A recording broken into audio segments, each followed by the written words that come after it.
اس کے بعد آگے اللہ تعالیٰ نے اپنی نعمتوں کا ذکر کیا ہے کہ وَإِن تَعُدُّوا نِعْمَتَ اللَّهِ لَا تُحْصُوهَا، اگر تم اللہ کی نعمتوں کو گننا چاہو تو گن نہیں سکتے، اللہ کی نعمتوں کو گننا چاہو تو گن نہیں سکتے۔ شیخ سعدی رحمۃ اللہ علیہ فرماتے ہیں کہ ہم اللہ کی نعمتوں کا شکر ادا ہی نہیں کر سکتے۔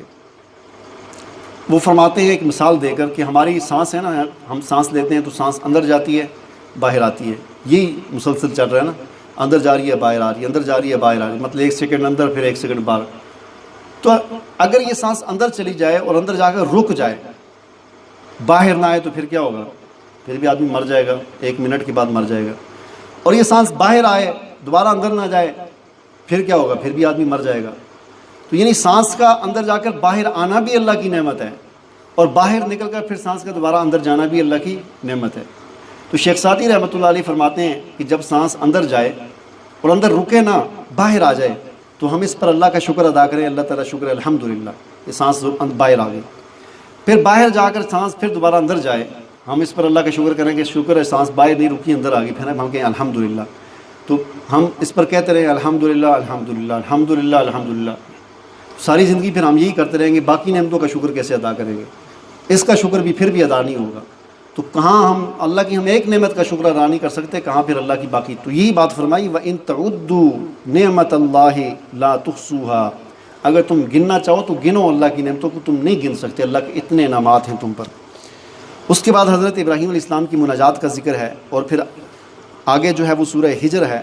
ہجر پتھر کو کہتے ہیں، اس میں اصحاب الحجر قوم کا ذکر ہے جو پتھروں میں گھر بناتے تھے یا جن پر پتھر برسے تھے، تو اس مناسبت سے اس صورت کا نام سورۃ الحجر ہے۔ اور یہ بھی آخری دور میں نازل، مکی دور کے زمانے کے آخری دور میں نازل ہونے والی صورت ہے۔ اس میں بھی انذار اور تبشیر کے حوالے سے آیات ہیں۔ فرمایا کہ ربما یود الذین کفروا لو کانوا مسلمین، ایک وقت ایسا آنے والا ہے، ایک دن ایسا آنے والا ہے کہ انسان یہ افسوس کرے گا کہ کاش میں مسلمان ہوتا، کاش میں مسلمان ہوتا، انی لو کانوا مسلمین، کاش کہ میں مسلمان ہوتا۔ خاص طور پر یہ کافر جو ہے نا، یہ افسوس کریں گے اور کہیں گے کاش کہ ہم بھی مسلمان ہوتے۔ تو جو مسلمان ہیں ان کو اللہ کا شکر ادا کرنا چاہیے۔ اس کے بعد اس بات کو بیان فرمایا کہ انا نحن نزلنا الذکر و انا لہ لحافظون، اس قرآن کو ہم نے نازل کیا ہے، ہم اس کی حفاظت کریں گے۔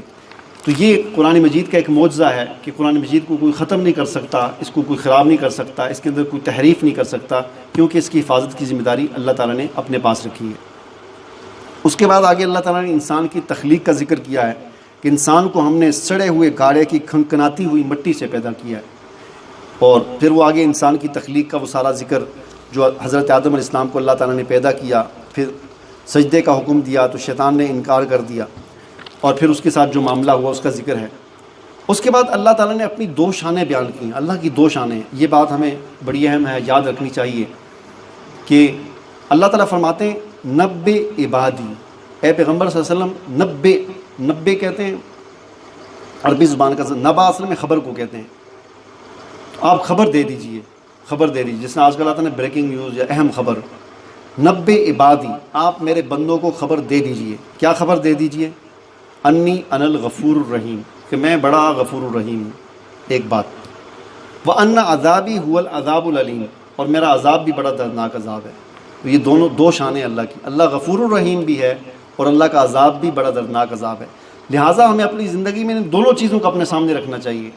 ایسا نہیں کہ ہم صرف ایک بات کو جی اللہ بڑا غفور الرحیم ہے، گناہ بھی کرتے رہے کہ اللہ معاف کرنے والا ہے، جی اللہ معاف کرنے والا نہیں، ہمیں اللہ کی اس شان کو بھی اپنے سامنے رکھنا چاہیے کہ وَأَنَّ عَذَابِي هُوَ الْعَذَابُ الْعَلِيمُ، کہ میں غفور الرحیم بھی ہوں اور میرا عذاب بھی بڑا سخت ہے۔ تو یہ دونوں شانیں ہمارے سامنے ہونی چاہیے۔